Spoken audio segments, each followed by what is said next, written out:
Times are tough. Let's talk about it. Being poor is really expensive.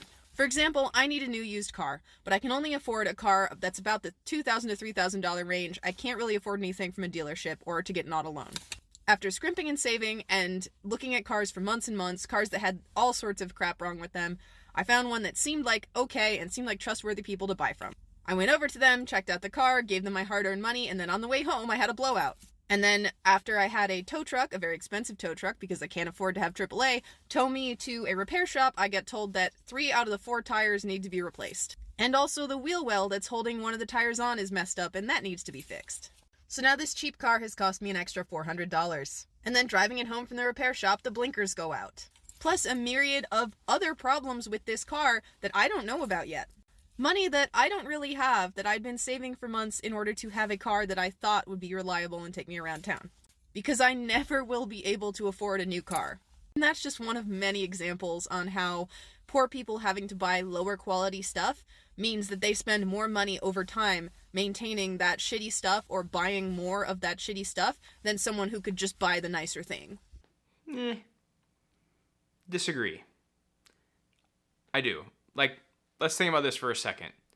She bought a $2,000 or $3,000 car. This is what I preach all the time on my channel. I say car payments kill American middle class. They do.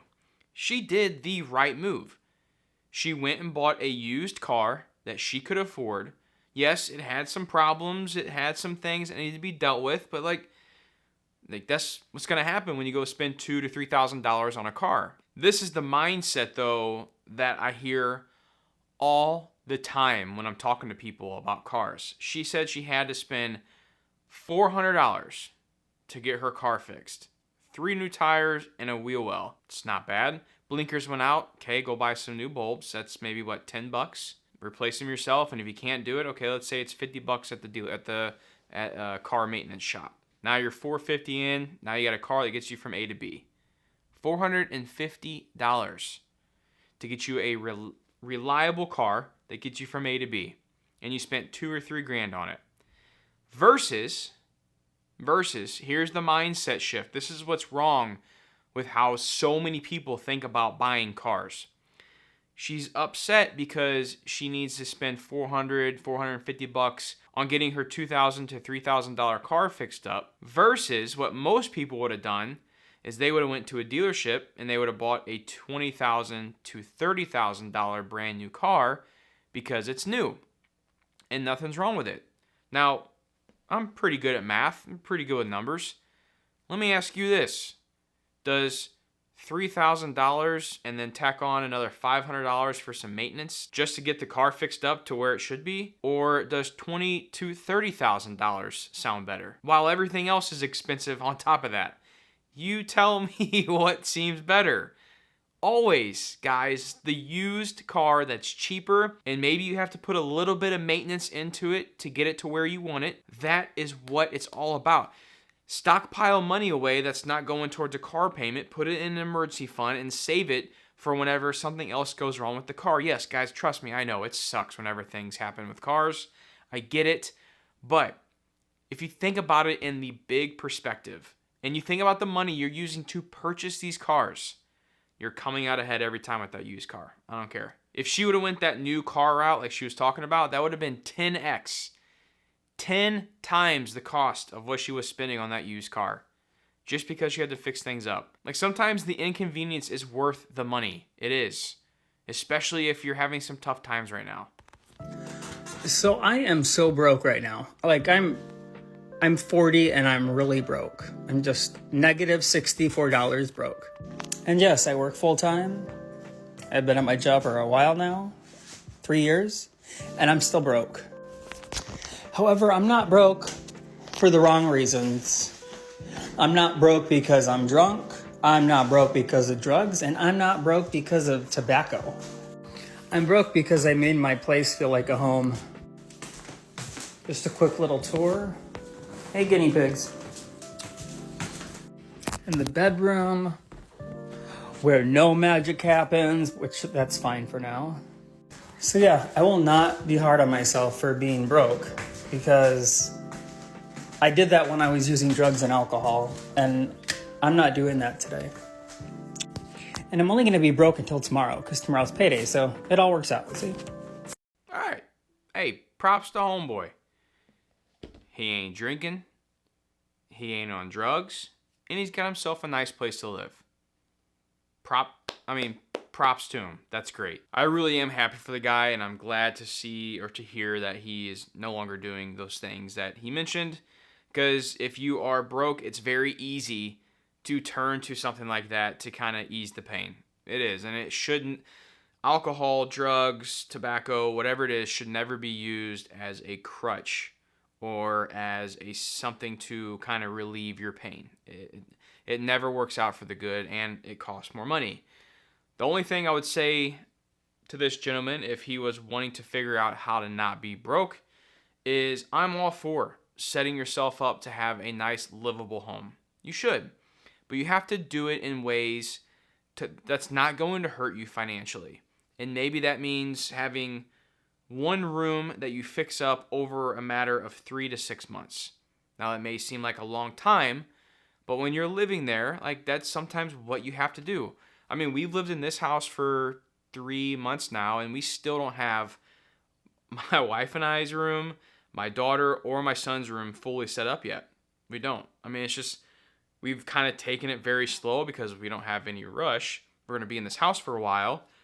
But we know also we don't want to just go drop all of our money in getting decoration and things all fixed up on the house. So we're taking our time. We're doing the important stuff first. And then we're moving along and fixing up rooms and doing different things like that. It's just a matter of thinking about it logically so we're not hurting ourselves financially to do what we need to do to the house. If you want to stay broke in your 20s, continue living beyond your means. Continue getting comfortable with 5-figure credit card debt. Continue using buy now, pay later. Continue dipping into your savings every pay period because you needed to go on that vacation. Ooh. Hey, homegirl spitting facts. Hold up. Let's think about this for a second. Most people right now, if you want to take the vacation, if you want to keep going out every single weekend with, your friends or the wife or whatever it is, guys, there are sacrifices and choices that need to be made in order to get ahead financially. You can't always maybe live the lifestyle of your choosing that you want to live if you can't afford it. You have to make choices that are going to set you up in the long run. What I mean by that, what she mentioned, staying in credit card debt needs to not happen. It's one of the worst debts you guys can have in your lifetime. If you have credit card debt right now, I'm just going to blow your mind real quick. You have credit card debt. Let's do some calculations here. So let's say the average interest rate on a credit card is around 24%. I'm just going to go 25, keep numbers easy. Let's say you have $20,000 in credit card debt, right? $20,000. We tack on a 25% annual interest rate on that. That $25,000 every single year is costing you over $6,000 in interest.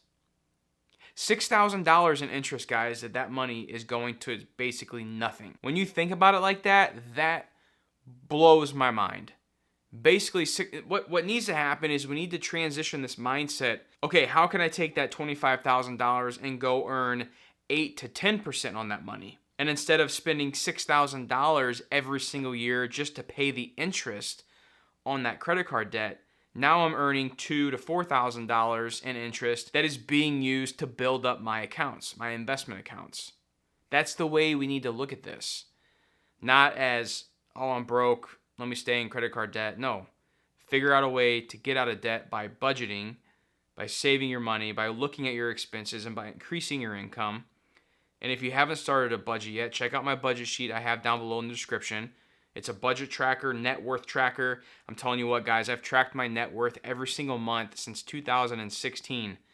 And when you see where your money is going and the assets you hold and the liabilities you hold, you'll start figuring out ways to increase those assets so that trend line starts going in the direction that you want it to go. But once that mindset shift is changed and you're no longer thinking about what she mentioned, credit card debt, going out every weekend, going on debt to pay for vacations, and you start thinking about how can I save my money, how can I invest my money to better my life down the road, that's when some real power shit happens. are we really struggling in this economy, or is everything a facade? I just can't help but wonder to notice that everywhere I go, packed to the brim. Restaurants are packed. Cafes with $12 lattes, huge lines. Erewhon with 20-something dollar smoothies, huge lines. Grocery stores packed. The other day, I called a bunch of nail salons just to get a basic-ass pedicure. All packed, all busy. They had no availability to squeeze in a 30-minute basic pedicure. And I'm thinking, I thought we were near a recession. I thought the economy is bad. I thought people were struggling with groceries and bills. Yet everywhere I go, restaurants, bars, cafes, packed to the brim. Malls, packed. Target, go to Walmart, everyone's cart is packed. Everybody's cart is packed. Trader Joe's, Costco, everybody is packed. Everybody is buying things, a multitude of things. And everything is more expensive due to the inflation, but where are people getting this money from then? I thought we were struggling. Am I the only one who's been noticing this? No, I've noticed it. My wife and I went out to a nice steak dinner tonight for her birthday, and the place was pretty packed.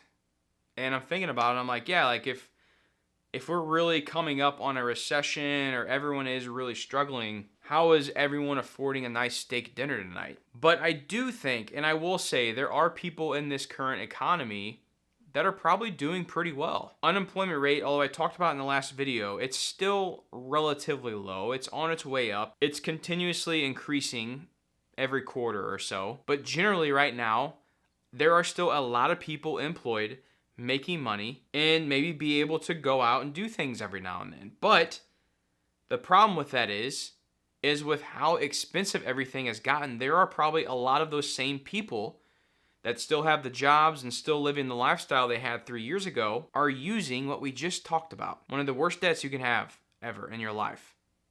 Credit cards. A lot of people, we've heard it on this channel, are living these lifestyles that they had a few years ago when everything was flying high. And now they want to keep that lifestyle, but they can't because they can't afford it because everything's more expensive. So now they're relying on credit cards to keep up with that lifestyle, to go get the pedicures, to go get the facials, to go out to steak dinners, to go get the nice clothes, to go buy everything you want at Target and Walmart. And the problem that I'm seeing coming in the future is what's going to happen whenever the okay times stop. What's going to happen when unemployment rate shoots sky high? It's not going to be good. And that's why it is important to plan now. Get your emergency fund set in place. Start budgeting. Think of a way to increase your income in the meantime. Planning ahead accordingly. Guys, create a solid foundation financially so you can weather the storms. Get your debt paid off. Pay off your debt, guys. There's no more, maybe there is, but it is such a rewarding feeling to know that you are 100% debt free. Think about that for a second. You owe no one any money besides your occasional electric bills, water bills, and stuff like that. But when it comes to debt payments, zero. How great would that feel? I don't know who needs to hear this, but you can't budget your way out of poverty. You can budget yourself out of poverty. I'm living proof. No hate to the original creator. Go watch their video, follow them, like them, and I'm going to tell you how I did it. Also, treat yourself. You deserve it, but in moderation. So I grew up super poor. Single mom, 4 of us in one bedroom from the age of 7 to 18. Moved out at 18, was homeless, blah, blah, blah. Got my life together, had a minimum wage job, put myself through school, worked in healthcare, got married. While I worked in healthcare, I didn't make a whole lot of money, and my partner at the time didn't either. But we started working on budgeting. Budgeting helps, but it's not the key to getting out of poverty. The key to getting out of poverty is increasing your income. You can do that by side hustles. I did that selling used goods on eBay to pay for community college. You can do that by taking free courses online. You can do that by educating yourself, spending 10 minutes a day learning something new. And you have to have an open mindset and continue to educate yourself and network. I hope that helps. Mic drop. That's all it takes, guys. It's really not rocket science. It's not. It's just like when you go on a diet or when you're trying to lose weight. You eat less food or you eat better quality food and you have a calorie deficit. That's how you lose weight. It's not that hard. The hard part is making the conscious decision on an everyday basis. sticking with that plan every single day. You'll have days where you fall off. You'll have days that are successful. But majority of the time, you want to try to have those successful days. If you can create a budget and also focus on increasing your income and get those two things working for you, you will be shocked at what you can do financially. And I'll guarantee it, if you budget and focus on creating more income, you can for sure get out of poverty. Absolutely. I have a question for you guys. What's your broke amount? Because I just watched a video of some guy saying, like, what's your broke amount? And some people were saying, like, having to use some of their savings, or people being in minus, or whatever else, right? My broke, my broke is literally having minus in my account, can't go any further, literally, because in my opinion, right, I could die tomorrow. Like, we all think different. Some people think, like, oh, what about our future kids? What about this? What about that? Maybe you should be thinking like that. That's how normal people think. I don't. I think I could die tomorrow. And so, to be honest, the way I live as well, I definitely could die tomorrow. So, I don't know, it's not really funny, is it? But anyways, my point is that I feel like I should be able to spend money on what I want to do and do what I want. And if it leaves me broke, it leaves me broke. But I've got friends that like, no, I can't come out this weekend, I'm so broke, like, I have to chip into my savings. Meanwhile, they've got like 20 bags in their savings and they don't want to take out 100 quid from it because they don't want to take their savings. Hey, she's got smart friends. Oh, man, what would my broke be? That's a good question. Let me know what your all's broke is. Like, are you broke now? Like, in the comments, hey, I'm broke, JJ. I think my broke, if I felt like I was broke, would be probably living paycheck to paycheck. That would make me feel like that. Like, because the reason I say that is if I had one bad month, or if I lost my job, or something major happened to me, and I knew that I could not get by to pay my bills from that following month, that's when I'd probably start feeling like, yeah, I'm not doing too hot financially, and I need to make some changes. That would probably be mine. But that's something. I also love how her friends say that, no, I can't go out this weekend because then I'd have to dip into my savings account. You shouldn't have to do that. Smart friends. I get where she's coming from. Live your life, and there's a way you can live your life but also save money at the same time. It just comes with a little bit more effort. Half of Americans are struggling right now to make their house payment. According to this study by real estate brokerage firm Redfin, 49% of Americans are struggling and making sacrifices to make their monthly housing payments. Some of those sacrifices include skipping vacations and working extra hours. Others are more serious, like skipping meals and medical treatments, selling belongings, and dipping into retirement savings. The study found a surprising number of millennials who are already dipping into their retirement savings. Of those who are struggling, 20% say they've borrowed money from family or friends to help get by.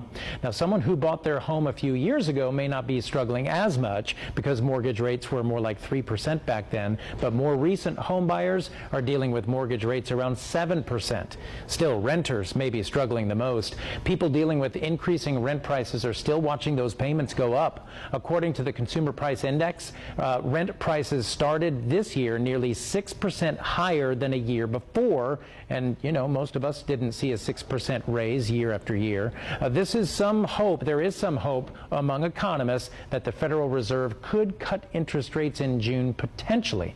But according to this report, again, the average American household earns about $30,000 less than what's needed to afford the median priced home, and total credit card debt topped $1 trillion in the U.S. for the first time last year. Guys, we're not looking too hot as a nation. And even to my worldwide viewers, the ones not living in the United States, things are looking hot over there either. They're not.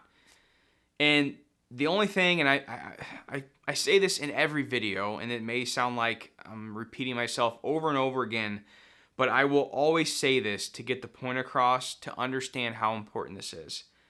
When you can have yourself set up financially, you can rely on yourself to pay your bills, to have money in the bank for an emergency if you happen to, let's say, lose your job. You have to go find somewhere else to live, but like since the job market's shit right now, it may take you 6 months to 12 months to find another job. It's okay because you have that cash sitting in the account. You don't have any car payments going out. You don't have any student loan payments going out. Maybe you just have to pay your rent or mortgage and then afford all the expensive ass groceries we have going on right now. But the thing to think about that is that may sound out of reach. That may sound like, that's never going to happen to me, JJ. I'm not how I'm set up and not how I live, not where I live. The thing I want to test you on that is you have to stop thinking like that. This goes back to my wrestling days. I was a wrestler in high school. Like that's my sport. Like that when everybody asks, like, oh, would you play football? I got played football and stuff too, but wrestling was my sport. And I still connect points of my time during wrestling in high school to things I face with in everyday life as a grown man. That's one thing I love about the sport of wrestling is it prepares kids for those tough situations. But the point I'm making with this is that when you go into a match, right? When you go into a wrestling match, and let's say you see this stud that you're going to have to go freaking meet on the mat. He's just built. He looks tougher than you are. And you're psyching yourself out mentally. You're like, oh, I can't beat this guy. This guy's going to whoop my ass. You've already lost before you even walked out onto the mat. But if you go out there and you say, hey, this guy may be a little bit bigger than me. He may be a little bit stronger than me, but he bleeds just like I do. And if I can tell myself and have the bigger heart and the stamina and the basic damn willpower to keep going, you can win. If you walk out, that's how you got to live your life. If you walk out, every time you walk outside your door with confidence and the mindset of like, I'm going to be successful. And as corny as that may sound, it's the freaking truth. Just like it is when you walk out in the wrestling match and the guy's bigger, better, has a better record than you, he's supposed to beat you, but you can come out and then you whoop his ass because you told yourself you could. The same thing applies with your finances. The same thing applies. If you're broke in poverty, living paycheck to paycheck right now, and you're saying, I can't make it, I'm never going to get out of this, let me tell you that it can happen.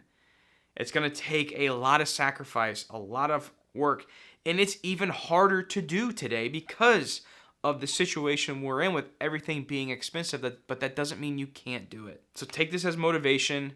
Take this as a will to say, I'm going to figure out a way. I'm going to stop taking on debt. I'm going to start working on having extra income coming in every single month or have money left over from creating a budget.